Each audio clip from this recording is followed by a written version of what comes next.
Seahawks fans, wherever you may be.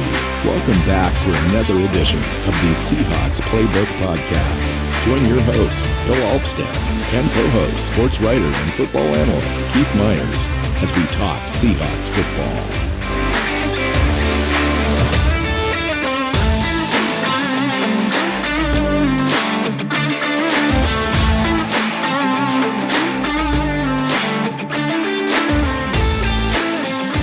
Hey Seahawk fans, welcome back to another edition of the Seahawks Playbook Podcast. I'm your host, Bill Alvstad.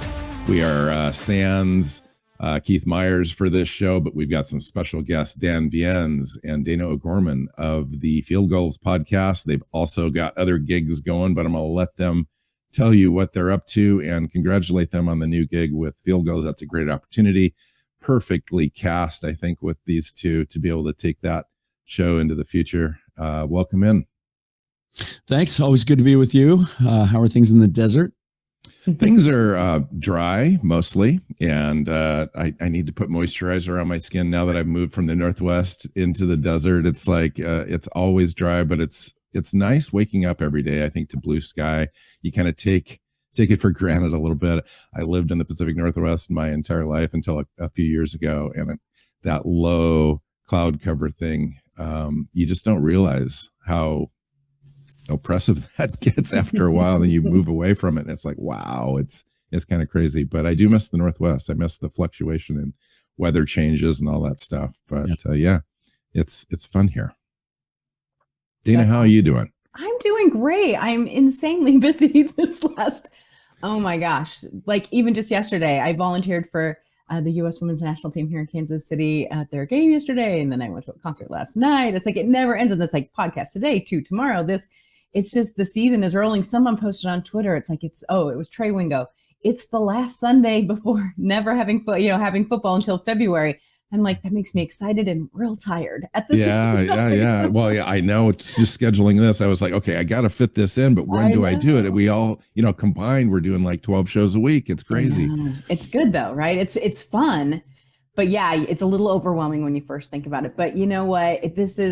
I feel lucky, on the Our Turf Football Podcast, we talk about all 32 teams. So I love having a space where I can completely focus on the Seattle. So that's super fun for me. Yeah. So Dan, tell me about this, the Fieldgulls show and what you guys are trying to accomplish there. Yeah. I mean, Fieldgulls is a site that I've had a tremendous amount of respect for a very long time. And as I talked about on our first show, even was instrumental in helping me build my Seahawks Twitter following initially. When Danny Kelly was with the site, he picked up on some things I was live tweeting one day as the Seahawks were on their way to the airport to go to the Super Bowl, and it just tied me into a lot of that community. And so when I really started initially to see the power of Twitter and connecting with that fan base, and have just read their material for years and followed their writers and watched many of them go on to do other things. And Brandon Schultz has hosted that show, their Fieldgulls Podcast, for years, and I've been on his show and he's been on mine and really gotten to know him. And an opportunity came up where he wanted to devote his attention to the Seahawkers podcast because they're going to do that 5 days a week.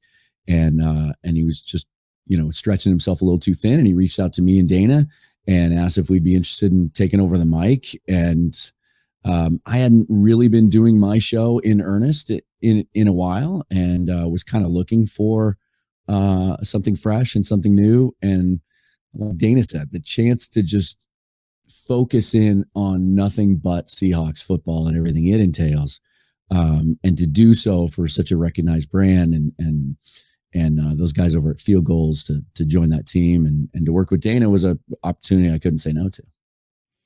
Yeah, I totally agree with everything you just said. I mean, it's a great platform. It's a good opportunity for you guys to be able to get out there. And again, you guys are the best at it in this business for the Seahawks, for the Seahawks for sure. And it's great to have your voices out there.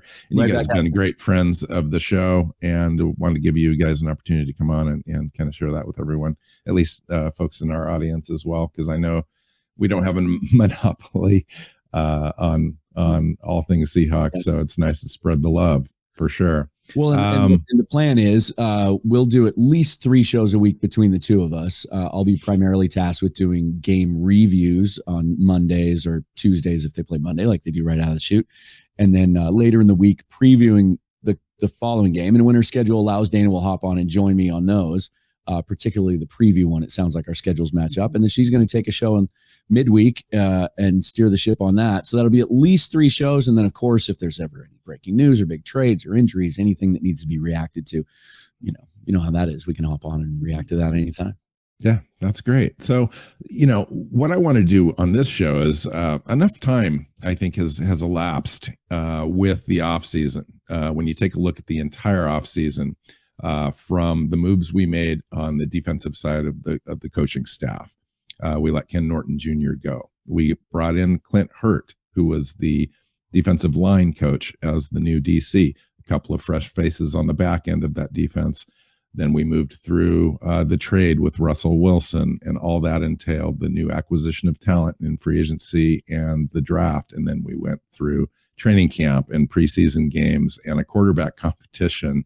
And I just wanted to kind of see if maybe, Dayna, you could start by just kind of wrapping your brain around what we've seen, if you agree or like the trajectory of where we're going as a franchise now, and how do you kind of see that play out in this next year or two? Well, that's a big scope, but let me take it just a little bit at a time. So right out the gate, I think we were all ready.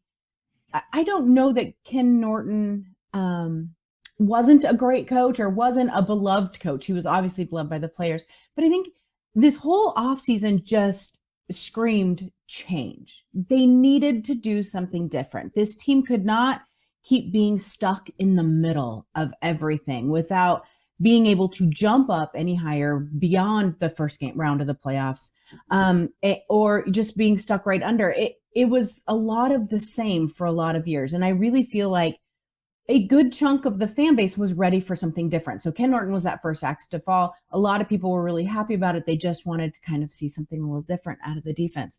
But then the Russell Wilson trade came in, and I think a good majority of us too were not surprised by that, especially after last offseason. I think that we knew that it was coming, that there was probably a good chance that that would happen. I personally didn't think it would happen for another full season. I thought there'd be one more year when he had 1 year left on that contract, that's when he would go. But I was not upset by that. I know that not everyone wants to hear that, but I was okay with that. And it has nothing to do with Russell Wilson. Russell Wilson was a great quarterback. He was great for the franchise.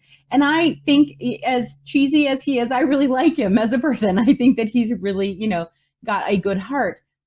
It was time for him to be done in Seattle. And I think that was a brave and bold choice by this team. And I know a lot of people don't agree with me. I know that already.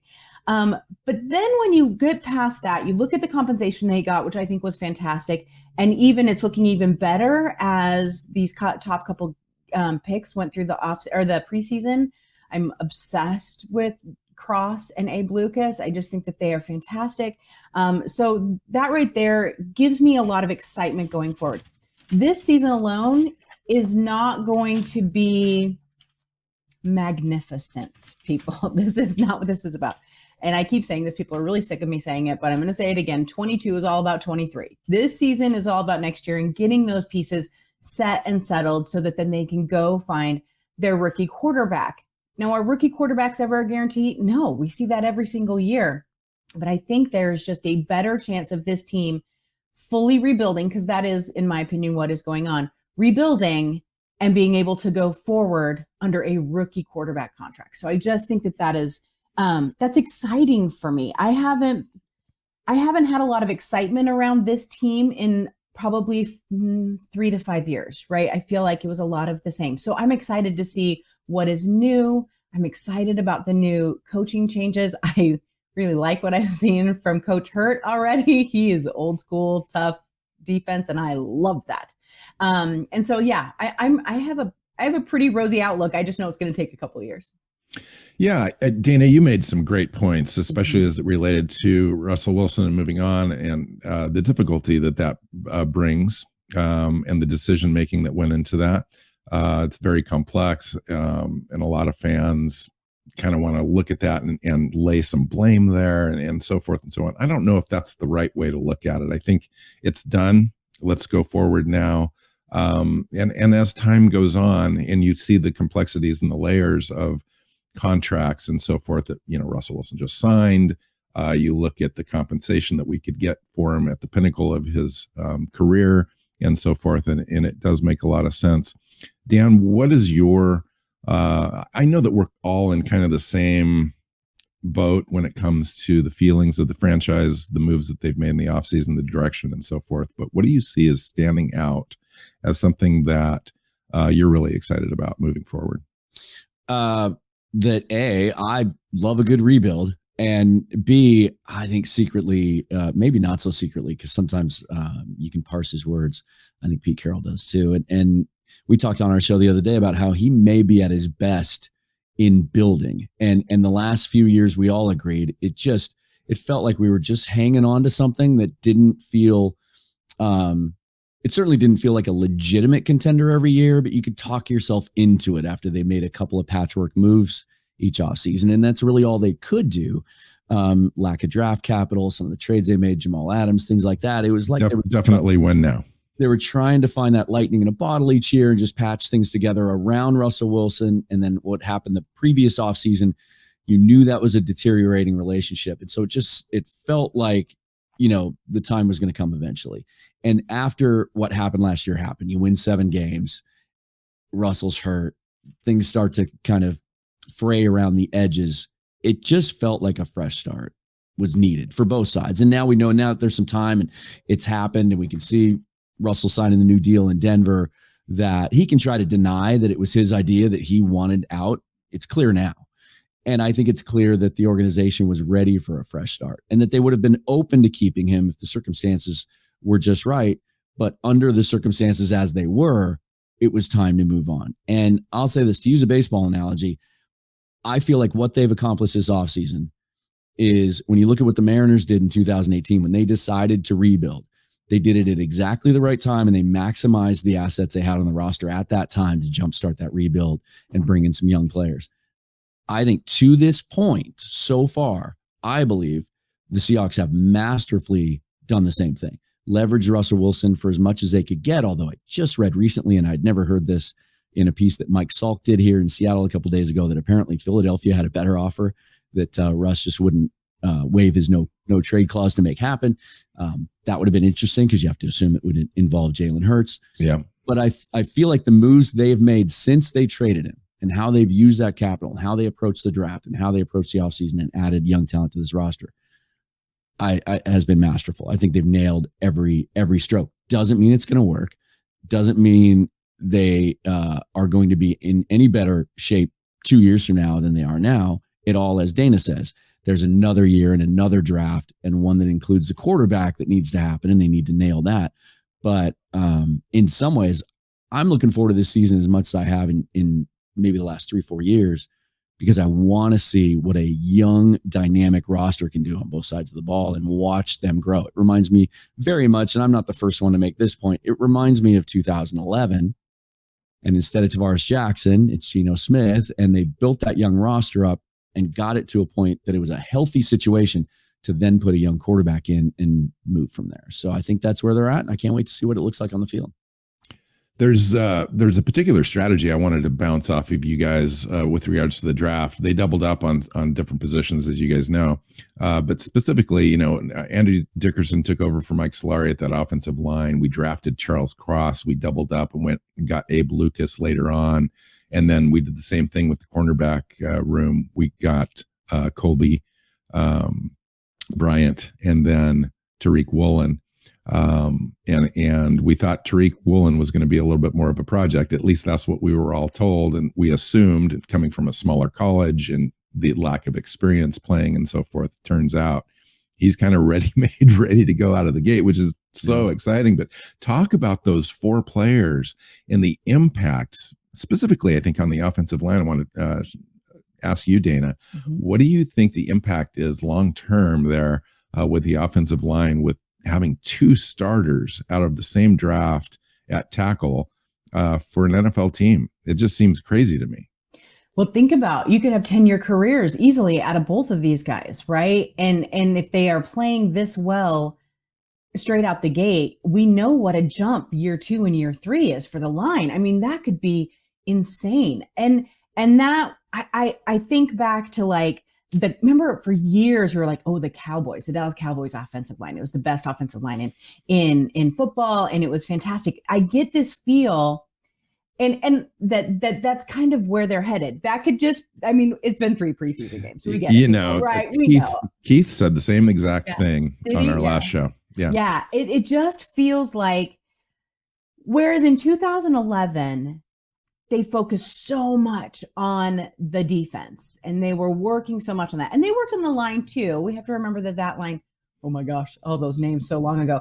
But I think that this year they really focused on the line. The funny thing is that if you look outside of what I call the logical Seahawks fan base into the media, national media, they're like, well, why didn't they ever do that for Russell Wilson?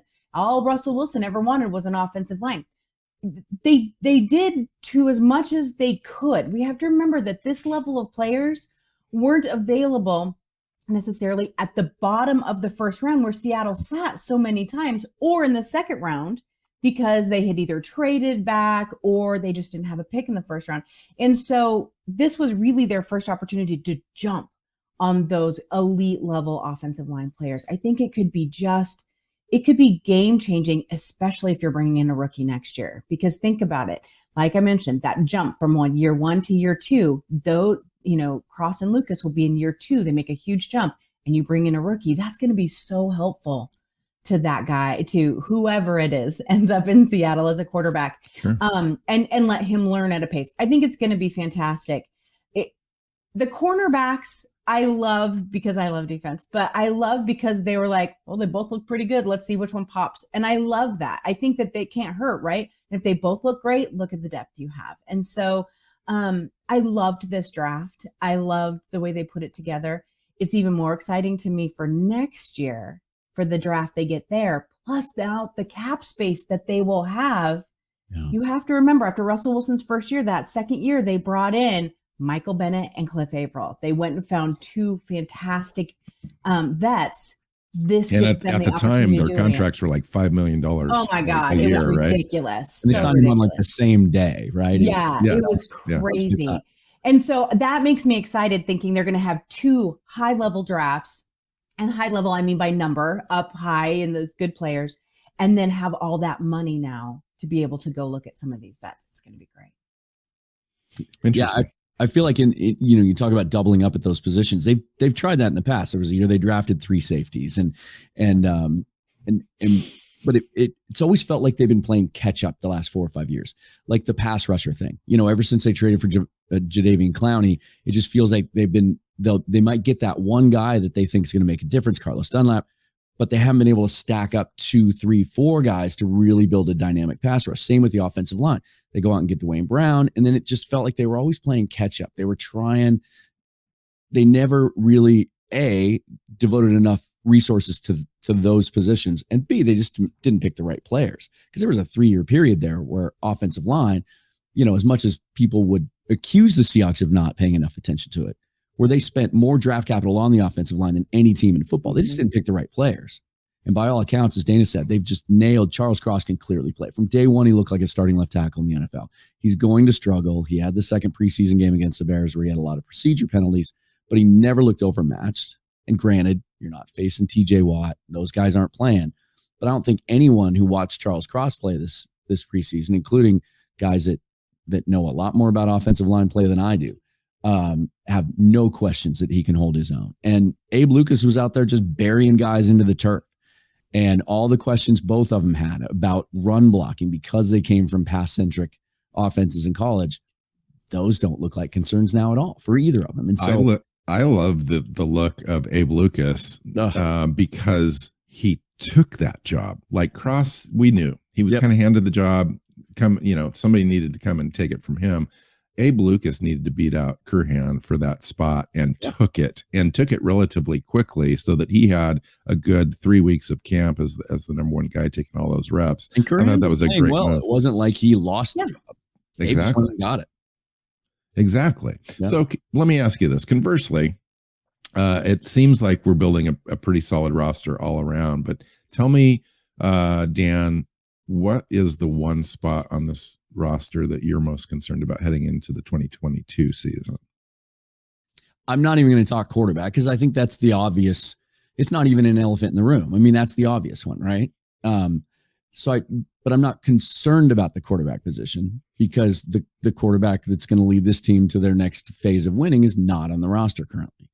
Let me pause you there. What do you say to the fans out there that are not making excuses? I don't want to say that. I don't want to lay that out there, but saying that we need to give these guys a chance. We're too hard on them currently. The roster is good and solid around them. Maybe they'll have a career year and we can eke out 9-10 wins, maybe squeak into that 7th wild card spot. I think they're just having a hard time letting go of winning expectations and facing reality. And they want to believe that there's a way that one of these guys can have a career year and be Steve Berline, who at 30 whatever years old went out and almost won an MVP. And it's just because they don't want to admit to themselves that this season's a lost season. They've bought their jerseys, they've paid for their tickets, they've made their plans, they've asked for days off, and they want that to count towards something. But I think what I would tell those people is just look at what's actually happening. Pete Carroll can say all he wants that he believes these guys can help them win today. And we talked on our show last week. We all believe that this roster can be competitive and that you can make an argument that if they had gone out and been more aggressive and got a veteran quarterback who had a higher ceiling than these two guys, that they could potentially win more games this offseason. They could have had Matt Ryan or they could have had Baker Mayfield for peanuts, right? Those guys ended up costing nothing in draft capital and having their salaries offset, and they could have had one of those guys. And so Pete Carroll can say they want to win, but their actions say something else. There's definitely a plan. And John Schneider was pressed on this the other day, and he didn't even have a good sly answer for it. He basically just deflected the heck out of it and said, I'll talk to you guys at the combine. Like he indicated on his way out of his press conference, and I'm sure it was tongue in cheek, and that, you're not going to hear from me this year because he's buried in the film room. I mean, those fans just, they'll see it when it happens on the field in front of them. I have to say I disagree a smidge, and not that I have like this rosy view of these quarterbacks in any way, shape, or form. What I do think is going to happen, and this is just a gut feeling, is that a lot of these games, looking at our schedule, looking at the Seattle schedule, a lot of these games are going to come down to small little plays here and there, and they're going to be very close games. If Seattle can manage to tip that scale just a little bit, I think they're going to end up winning more games than people expect. Now, what is it, the expectation? I mean, that's individual, right? Like, I really, truly believe they'll win about 5 to 7 games this year. That's just kind of my gut feeling. But in some of those games, you think about the Lions, you think about the Giants, think about the Jets, you think about some of these teams on this schedule. If the run game of Seattle can really take off, it could just slightly tip some of those games into Seattle's favor. I don't really think it has much to do with quarterback play, although we've seen Geno make a couple of great plays. I think he has these spark moments in him. I just don't think necessarily he can do that for 17 games every single game. Do you know what I mean? But I think he has these moments. And so I think that he will be just fine, as for lack of a better word, as a quarterback. He'll be fine. But I just really feel that some of these tight games, if Seattle plays their run game, I think the way that they are going to want to, that could tip the scales. That is going to irritate the crap out of me. I'm not going to lie, because I want them to not have to spend a bunch of draft capital to go up and get a good quarterback. But I do think I can see where people might look at this and say it's possible. Oh, I can see it. I don't think you have to squint very hard, because of the way they built the roster and because of the way they intend to play football. And I do think there's a discussion to be had too about we're going to see this Shane Waldron led Rams centric offense run the way it's intended to be run, because what they wanted to do did not fit Russell's skill set or the way he wants to play football. Not And at there was a real conflict there. And Mm-hmm. and he was willing to give it a chance. In fact, he was involved in the selection of the offensive coordinator. It just wasn't a match. That offense to thrive, we've seen the Rams do it, and it'll be interesting this year to see it happen in Minnesota and other places where those coaches have gone on to do things. You have to operate in the middle of the field. It's all about those in-breaking routes and slot play and tight end play. And that just wasn't Russell's preference or his strength. And so you can make an argument that one of these guys playing efficiently can get more out of the offense as it's intended to be run. And as Seahawk fans the last couple of years, even people that love Russell Wilson would admit to you, right, in a moment of humility that, yeah, that was frustrating when we'd see the check down route that was an easy 5 yards on 3rd and 5, and he'd try to hit the home run. So I do agree with you on that point, Dayna. I'm not saying this team's going to win 2 games. I think you said 5-7. I think it's going to be 7-8. They're going to find a way to win more games. And I know at the end of the year, I'm going to be doing just the same thing as you. I'm going to be going, gosh, dang it. Like, that was fun. It was more fun than I expected. But now we can't get Will Levis, or now we can't get Bryce Young. Fortunately, there's a lot of guys to choose from this year. But if we win too many games, like you said, we're gonna have to pay the piper to move up. I think I agree with both of you on both valid points. You talked about the efficiency of Shane Waldron's offense and having a quarterback operate within that efficiency. I think that's a solid point.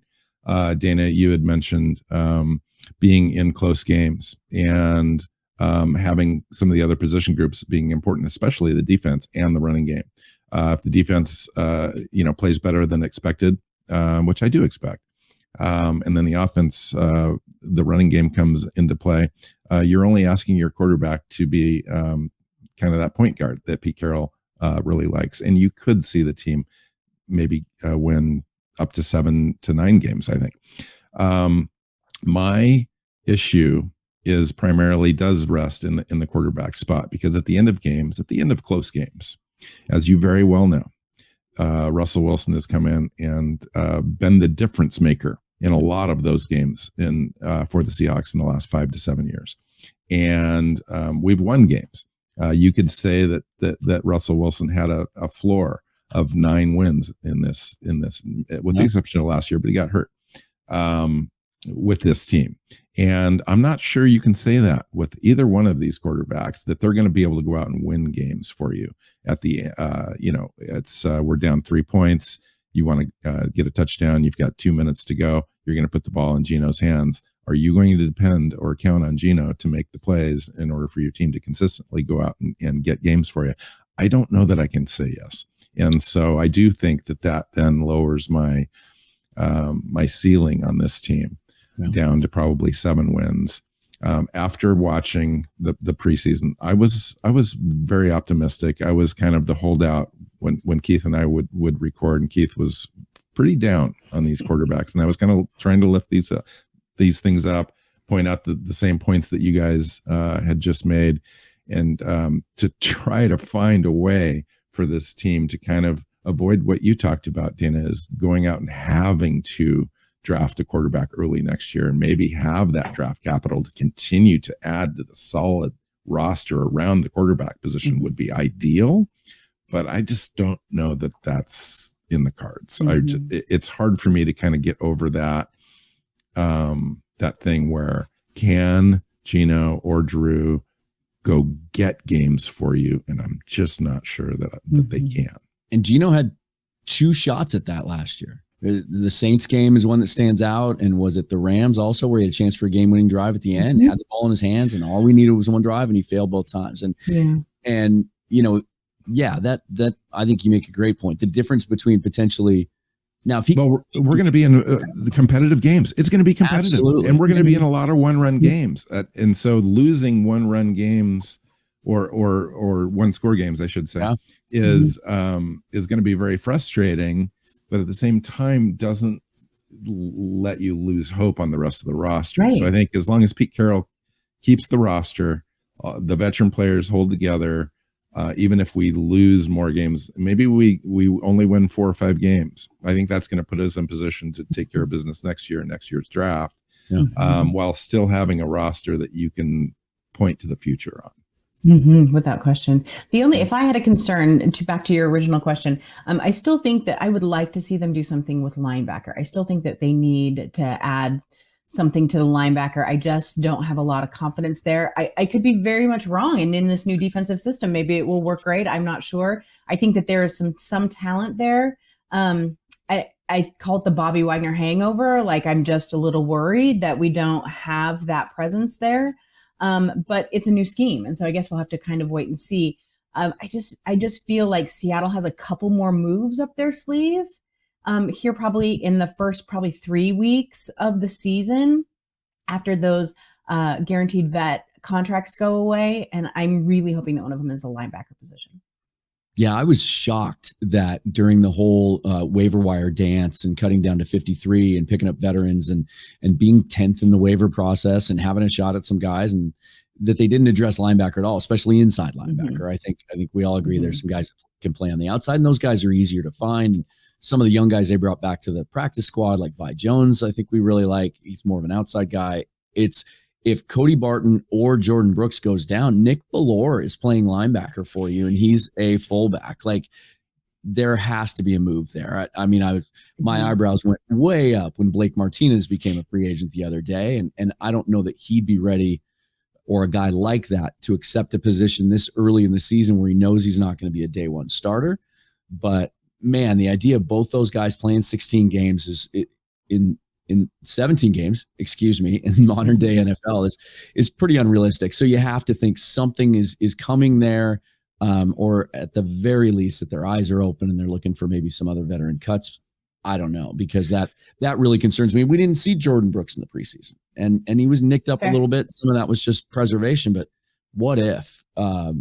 Yeah. Well, I've got an idea for us. Well, 2 things.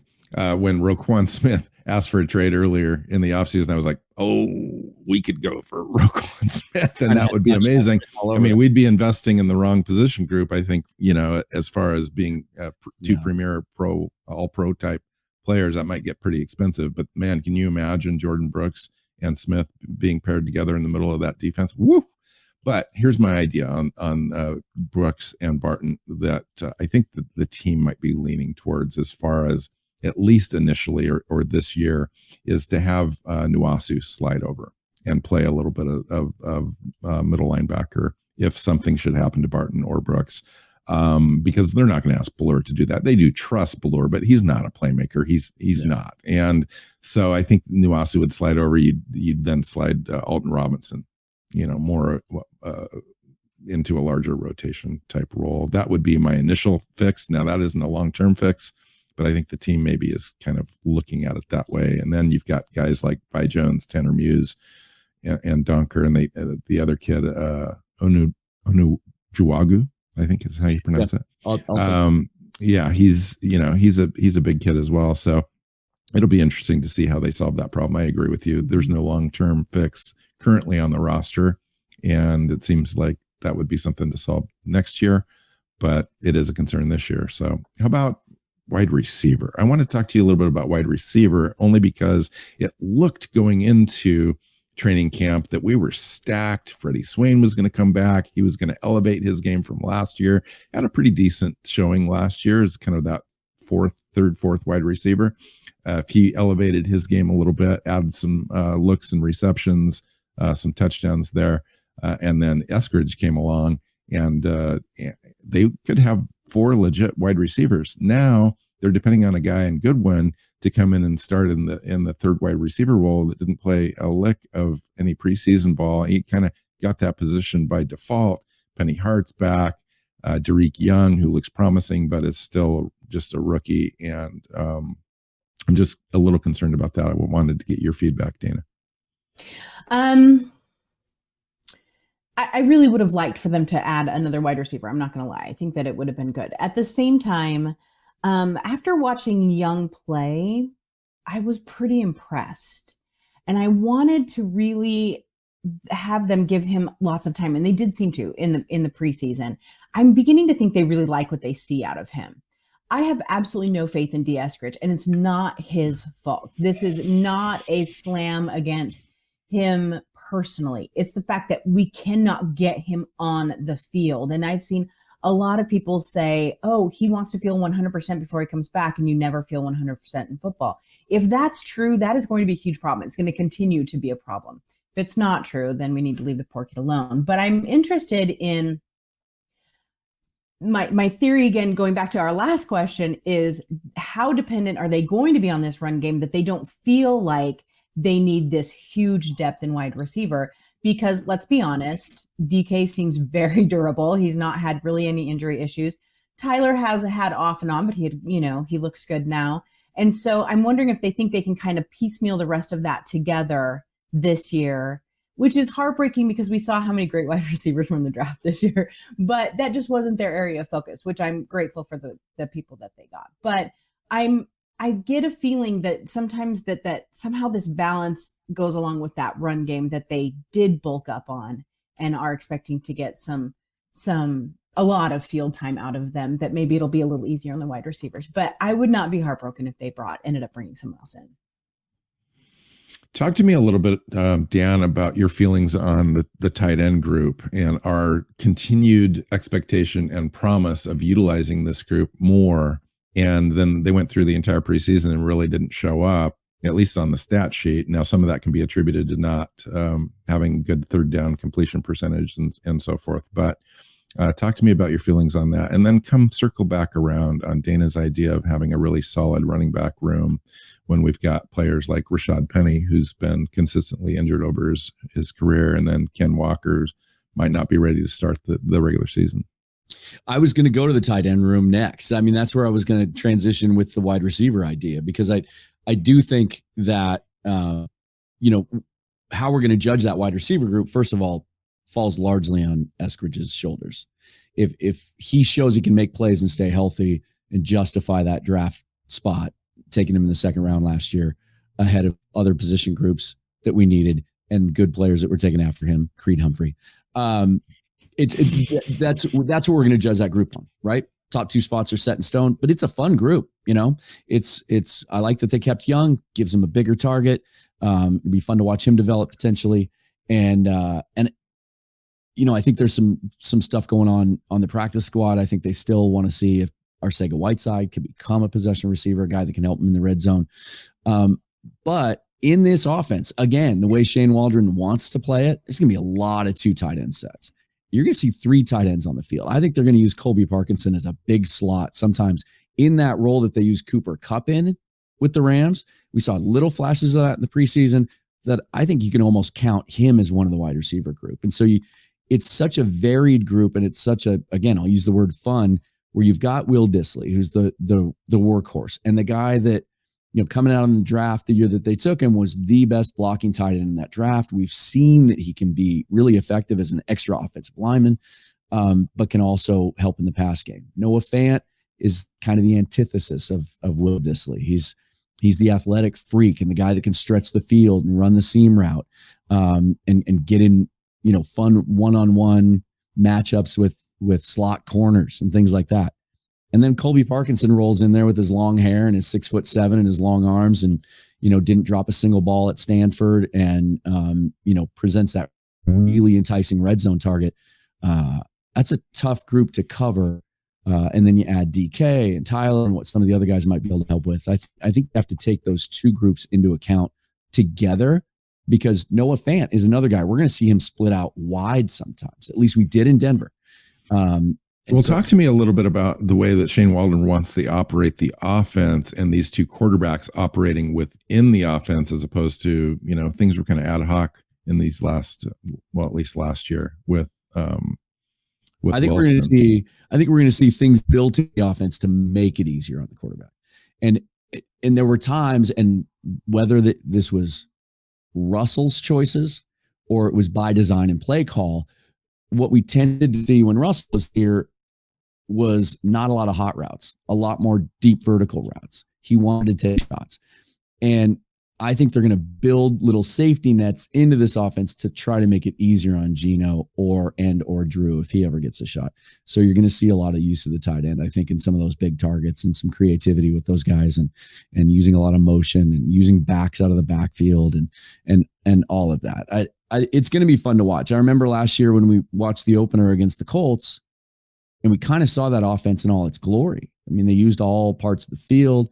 It looked varied. It looked dynamic. We were all excited about it.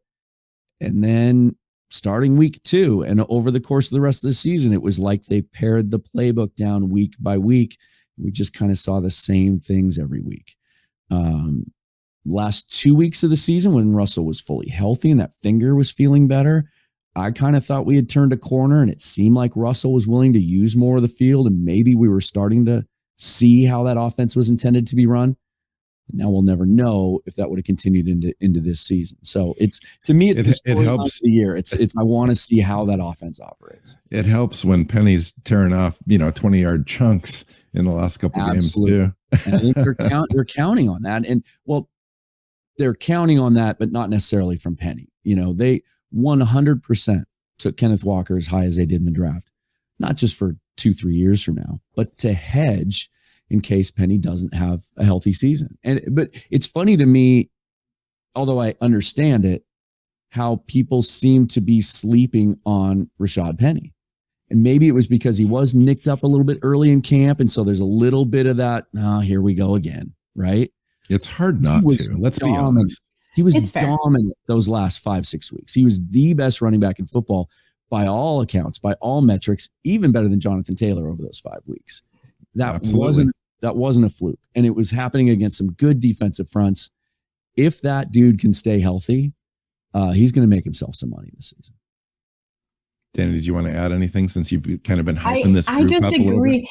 Well, I don't mean to hype it up. I just feel like between Penny, Walker, DJ, and Travis Homer, and the way Travis Homer looked in preseason, granted it was against second and third stringers, we get that.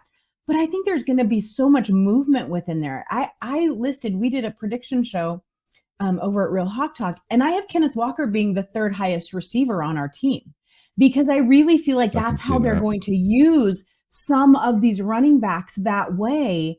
And so it's not just going to be, pound the ground for the running backs. I think we're going to see some diversity there. And it's because, and I don't want anyone to think I'm slamming Russell. I'm not slamming Russell. When you have a Hall of Fame quarterback, you tend to cater to what he wants and needs. It's logical. It's good business. They don't have to do that now. And so I think that we're going to get to see some variety in the plays for the tight ends, for the wide receivers, but in that running back. And just quite frankly, more check downs. We just are. It's just the way it is. It's going to be I'll slam Russell. I'll take a moment and slam Russell. And this is not a slam, but as you're explaining that, I'm thinking that from what we saw in the preseason, we did see a lot of routes to the running back. We saw some design screens to the running backs. And I thought from what I saw with my own eyes that both Geno and Drew threw that ball better than Russell Wilson does. It was not his strength. Throwing to the backs and throwing screens into were just for whatever reason. You'd think it would be because it wouldn't involve his height. And, there's some thought that that's why he doesn't use the middle of the field more or whatever. It just wasn't his favorite thrower. It wasn't something he was very good at. And so we didn't ever get the most out of that running back group, I don't think, in the past. And I think to your point, Bill, I do think that there's an opportunity for one of these guys to be effective in this offense if they can just take what is there. Because I think on every given play, there's going to be an opportunity to make positive yards. And if the big play isn't there, they're going to have options in the backfield or tight end. That's why I think this defense is so important this year. If the team is going to win, right? If you're going to be in those close games and you're going to take games, it's because the defense gave you opportunities, gave you more chances. If you can convert third downs with the efficiency that you're talking about, Dan, then that defense is going to be off the field longer. They're going to have, better health. They're going to be less winded at the end of games. They could go generate turnovers, which is something that I'd like to talk about for a minute, is we haven't talked a lot about the defense, but how the defense all works together. The pass rush. We haven't talked about the pass rush, how those athletic linebackers and safeties are really key to this defense. And then that back end with the ball hawking guys. Kobe Bryant seems like he's a guy that's just going to be around the ball. Tariq Woolen with his length. And we already know that Diggs is going to be there. Now he's got some help with Josh Jones. And so Diggs, I think, can be a little bit more effective. If that defense comes together, I think that it has an opportunity to be top 10 if the offense can sustain drives. If the offense sustains drives, the defense, I think, can be very good. If they can't, if they're constantly turning the ball over or going 3 and out, it's going to be a long season. It just is. Yeah, and I can't wait to see what that defense looks like, because we never saw those 11 players on the field at the same time in the preseason.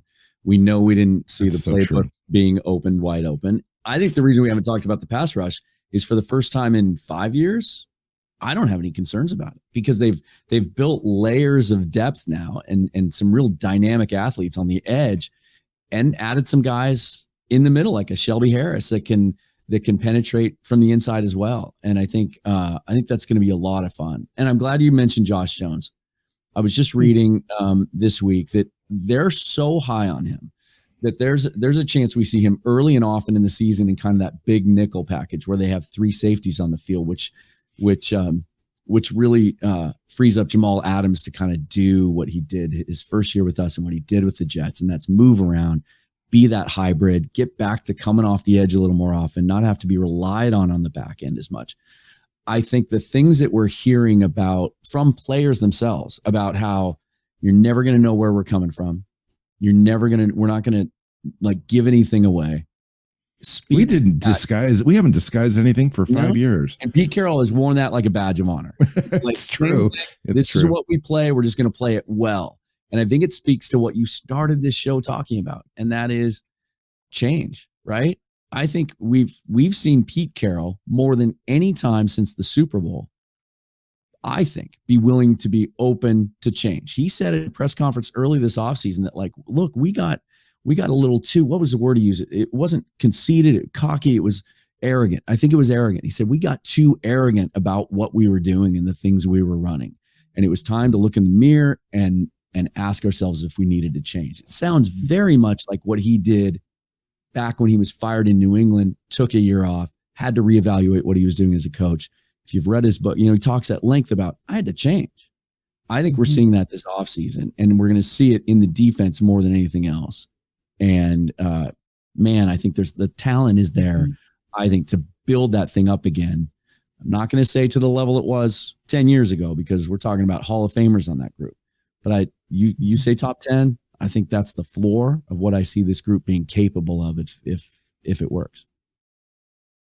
Wow, Dayna, why don't you share your thoughts on the overall defense to kind of get us out of this conversation in the show, as far as how you see it all coming together? It seems to me like it isn't really about just one unit, one position group here. It's about the whole and having it all work together. And I've seen and heard Clint Hurt talk about that, and Sean Desai both really kind of understanding and having their players understand how each affects the other. What's fascinating to me, I've said this before, I think that our next head coach is already in the building, and I think it's Sean Desai. I've said that a million times already, because you can just feel from Pete the level of respect that he is giving both Hurt and Desai to really run this defense.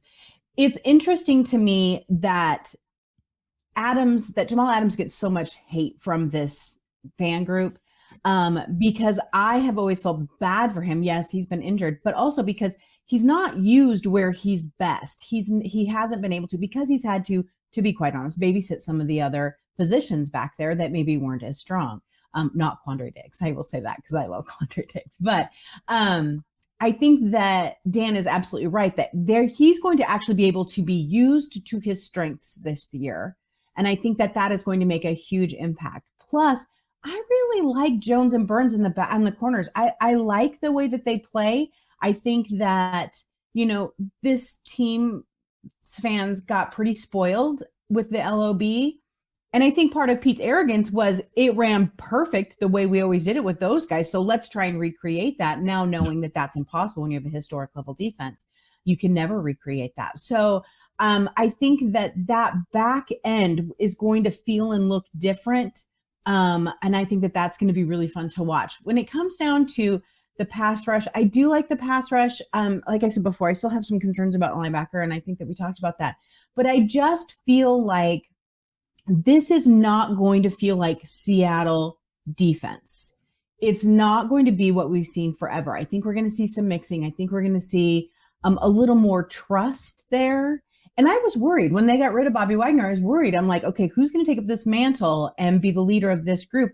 And I think we've seen multiple players step up. And DK even talked about that, how he thought that he could see these leaders emerging now that they needed them because their two main leaders were gone. And I think that that's going to be really fun to watch. But what I'm really excited about with this defense is I feel, to go back to what you said, Bill, I think we're going to see some more turnovers. I'm still waiting for my Quandre Diggs pick six, which I ranted on all last year. I almost got it last year. He almost made it to the end zone.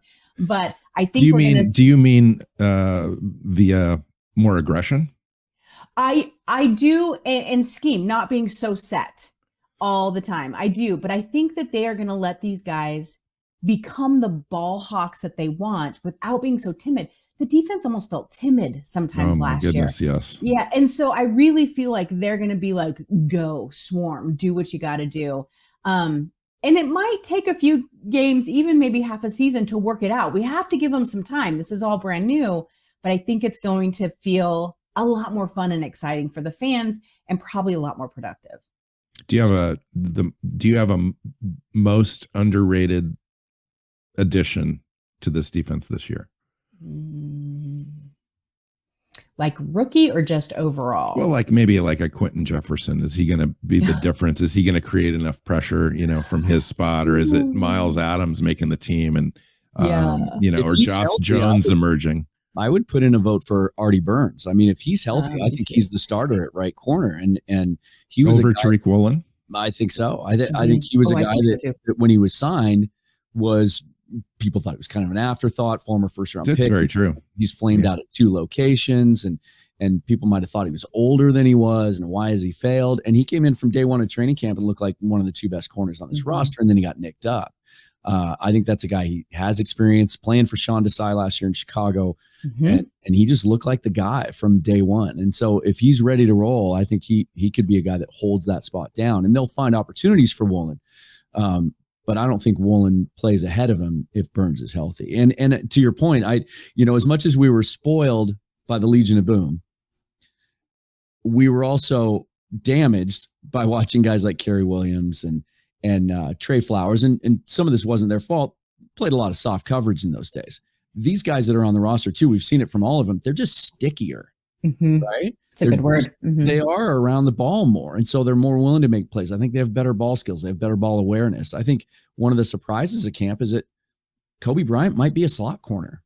And part of that might not be because they don't think he could play on the outside, but because they got guys at those spots that are going to hold it down. Right. And so I don't think they thought of Kobe Bryant as a slot corner when they took him. They wanted him on the outside and he could still play there. But then we have a guy like Trey Brown, who might be able to be available anytime, after week 4 to come in. And if there's an injury, a guy goes down, it's nicked up. Here's a guy that's proven that he can be effective and be sticky, as you said, that isn't even part of this equation yet. Yeah.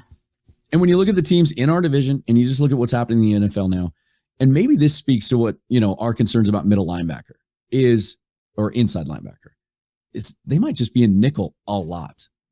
And only one of those guys, Barton and Brooks, might not be on the field at the same time very often. And we could see a lot of 3 and 4 corner sets and 3 safeties like we talked about earlier. Yeah, and there you go with the importance of Jamal Adams and Ryan Neal in this kind of a thing as well. Jones as well. Josh Jones is 6'1", 220. God, yeah. So you're right. I mean, we could replace some of that physicality with speed. And that would be something else, because this team has lacked team speed for a while as well. I mean, when was the last time we were able to talk about a cornerback group like that and go, 2-3 deep. When guys like Nico Thorpe have been your primary backup at times, a couple of years ago at that spot, like that wasn't a good group. There were 2 or 3 position groups during those years between the Super Bowl and when we traded Russ last year that just had glaring weaknesses as your primary backup. There were just holes there. We look at the whole roster now, and there's layers now of depth and young upside at every single position on the roster, except quarterback.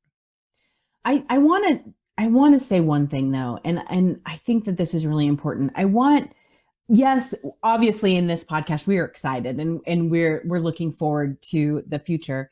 And I just want to remind people that this might take a little time. This is not something you're going to see perfection out of in the first game, right? Well, I don't know. They'll be pretty jacked for that first game. Maybe the second game. I don't know. I think they're going to win the first game. But so I think that we have. So you want to temper expectations a little bit. Yeah, I mean, not expectations. I want to lengthen them. You can have great expectations for this group, but you need to give them probably 8 games to really start to focus. We have to remember there's a lot of rookies. There's a lot of youth. There's a lot of people and moving parts that have to really start to gel together. And that takes a minute. But as long as they are starting to gel together, that's exciting, because then just think how good they'll be next year. I agree with that. My only caveat to that is Clint Hurt and Sean Desai. I mean, we had Ken Norton Jr. the last couple of years. It took us a half a year to figure out even assignments, and like playing players out of position and not putting players in a position to be successful was just the theme. And until the back half of the season where it started to change. I don't know. But now with the new coaching regime on the defensive side, my expectations are slightly higher. It's a better coaching staff. That's true. These guys know what they're doing. They're demanding more out of their players. We have better players. We have better talent. Now, some of that is young. And I think that's more or less what you're speaking to as far as getting these young guys a chance to come together. Nuasu's going to play a key role. He's a free agent coming in, not familiar with, with the program here. Quentin Jefferson needs to integrate. Cody Barton's first opportunity to really start and have significant minutes. Josh Jones is going to play a significant role. You've got rookie corners that are going to come in and have a significant opportunity. So it is going to take a little bit of time, but my expectations are pretty high. I have to admit, I don't know how to temper them, because I'm looking at it and understanding what they want to do with it. And it's just right there. It's just right there. But it does need to happen on the field. It needs to translate for sure. Yeah. And we haven't even mentioned Daryl Taylor's name. And if there's a candidate for breakout player of the year this year, he's a guy that could be on the national scene by the end of the year. I could easily see him getting 15, 16 sacks this year and establishing himself as one of the premier young edge rushers in this league. And so let me stop you. What gets him to 15? What else needs to happen around him for him to have that opportunity? He can't just do that by himself in a vacuum. The scheme needs to work as a whole, and that defensive line has to do their part. And I think the pieces are there. I think they got the veteran guys. They got guys like Al Woods and Harris in the middle, and Brian Monet, who can eat up space, and a guy like Quentin Jefferson, who you've mentioned multiple times. With his versatility is those guys need to do their job so that to free him up. And then there needs to be a threat from the other edge too. We need to see some effectiveness out of Nuosu and Mafe so that teams can't focus as much on Daryl Taylor. If they can get to that point where they can move Taylor around, try to get him as many one-on-ones, there aren't a lot of tackles in this league that can hold that kid when he's coming off the edge with his hair on fire. When you think back to his rookie year and how so many of us thought we might never see him play a football game for us. And oh my goodness, is that another Malik McDowell pick, in the sense that we just wasted a high draft pick on a young edge rusher because the guy's never going to be able to play with a rod in his leg. And now look at him. I can't wait to see what he has in store. Well, I think that's going to wrap it up. We could sit and talk for another hour. Literally another hour. Which is outstanding. Well, we'll have to come back and do this again for sure. I'd love to have you guys on. I appreciate you. Dayna, why don't you take a minute to let everybody know what you're doing? It sounds like you're doing a lot, but let them know where they can find you. 2 minutes. Yeah. It won't take 2 minutes. I'll be fast. Okay. So obviously you can find me on Our Turf Football. I mean, that's kind of my main staple when we do our podcast. every Tuesday night, 8 p.m. Eastern time. We do that live over on YouTube so that we can interact with our chat. We have a great time over there. And then, of course, I am a regular on Real Hawk Talk with that very opinionated group. And then, and now you're going to find me once a week on Fieldgulls, doing a little half-hour podcast for them. So that is very exciting. And of course, you can always find me on Twitter. It's at Dayna OG. So thanks, Dayna. Dan, tell me what's up. At Seahawks Forever on Twitter. Please follow me there. It's my favorite platform to debate football with people. And then we'll be doing the Fieldgulls podcast at least twice a week, early in the week, late in the week, during the season. I'll be recapping each of the games and just really taking advantage of that host of writers at Fieldgulls, having those guys on, having Dayna on with me, welcoming Brandon back from time to time, and some other guys that I've had on the old show as well will be joining me. And I haven't completely retired the Emerald City Sportscast. I will most likely be firing the old show up a couple of times over the next few months, but I'll just be talking Mariners baseball, because anything I have to say Seahawks related now I'll be doing on Fieldgulls and using that platform. So follow me on Twitter, and then you'll know where to find me. Exciting. I like it. You guys are staying busy, that's for sure. Enjoy talking Seahawks football with both of you. Look forward to the next time we can all get together and talk. Keith, if you're listening, we missed you, but we didn't miss you very much, because these guys definitely filled your shoes. Sorry, I had to rub that in. We love you, Keith. We love you, man. So find Keith on Twitter at Myers NFL. You can find me at NWC Hawk. The show is at Hawks Playbook on Twitter. You can find us on your favorite podcast platform and YouTube. Make sure you subscribe, and if you like it, share it. So until next time, go Hawks. Go Hawks. Seahawks Playbook Podcast listeners, thanks for joining us for another edition of the show. You can find us on Twitter. Bill is at NWC Hawk. Keith is at Myers NFL. And the show is at Hawks Playbook. You can listen and subscribe to the show at SeahawksPlaybook.com.